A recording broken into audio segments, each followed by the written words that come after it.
নমস্কার।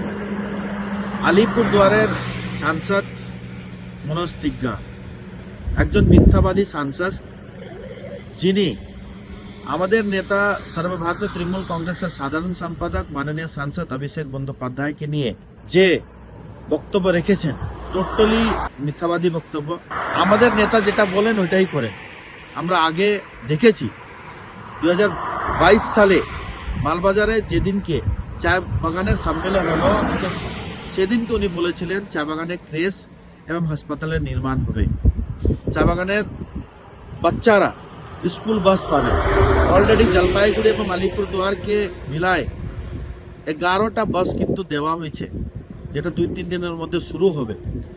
আমাদের বাংলায় আলিপুরদুয়ার, জলপাইগুড়ি এবং তারাইকে মিলায় 95টা চা বাগানে ক্রেশ হাউস তৈরি হয়েছে, তার মধ্যে 35টা রানিংও হয়ে গেছে এবং 53টা বাগানে স্বাস্থ্য পরিষেবার জন্য হাসপাতালের নির্মাণও কিন্তু হয়েছে, তার মধ্যে 14টা হাসপাতাল অলরেডি শুরু হয়ে গেছে। আমাদের নেতা যেটা বলেন এটাই করেন। উনি কি বলেছেন? খাদ্য সাথীর মাধ্যমে চা বাগানের ওয়ার্কার রাশন পায়। খাদ্য সাথীর মাধ্যমে চা বাগানের ওয়ার্কার যে রাশন পায়, এই রাশন দিল্লির গভর্নমেন্টের রাশন না, এটা পশ্চিম বাংলার রাশন। তার সহ যে সিলিন্ডার গ্যাসের কথা বলেছেন, কতটা সিলিন্ডার সাবসিডি আমরা পাই, এটাও কিন্তু ওনাকে জবাব দিতে হবে।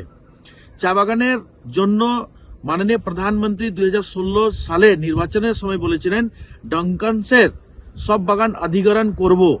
আজকে 2026 মাস, জানুয়ারি মাসের 5 তারিখ, কতটা বাগান সেন্ট্রাল গভর্নমেন্ট অধিগ্রহণ করেছে? 1000 কোটি টাকা, যেটা নির্মলা সীতারামনজি বলেছিলেন যে সোশ্যাল অ্যাক্টিভিটিতে খরচা হবে, ওই 1000 কোটি টাকার মধ্যে বাংলা কত টাকা পাইছে? এই জবাব কি মনোজ তিগ্গা দিতে পারবেন? চা বাগানের জন্য ভারতীয় জনতা পার্টি আজ অব্দি কোনো কাজ করেনি। একটা কাজের নাম বলুক না। আমি তো বললাম ক্রেশ হাউসের কথা, আমি বললাম হাসপাতালের কথা, আমি বললাম স্কুল বাসের কথা, আমি বলবো যে ওয়েজ ইনক্রিমেন্ট 2011 থেকে 2026 অব্দি 250 টাকা হাজিরি। আমাদের নেতা বলেছেন 2 থেকে 3 মাসের ভিতরে ইলেকশন আছে। আলিপুরদুয়ার এবং জলপাইগুড়িতে আমরা ভালো রেজাল্ট করি এবং ভালো রেজাল্ট করতেই হবে। কেন? চা বাগানের হাজিরি বৃদ্ধির জন্য করতে হবে। 200 থেকে 300 টাকার হাজরা, এই কথা কিন্তু মাননীয় সাংসদ আমাদের সর্বভারতীয় তৃণমূল কংগ্রেসের সাধারণ সম্পাদক বলেছেন, এটা কিন্তু হবে। ধূপগুড়ি নির্বাচনে উনি বলেছিলেন যে ধূপগুড়ি আমরা সাব ডিভিশনাল করব। নির্বাচনে তৃণমূল কংগ্রেস জিতার পরে কয়েক মাসের ভিতরে ধূপগুড়িকে সাব ডিভিশন করা হলো।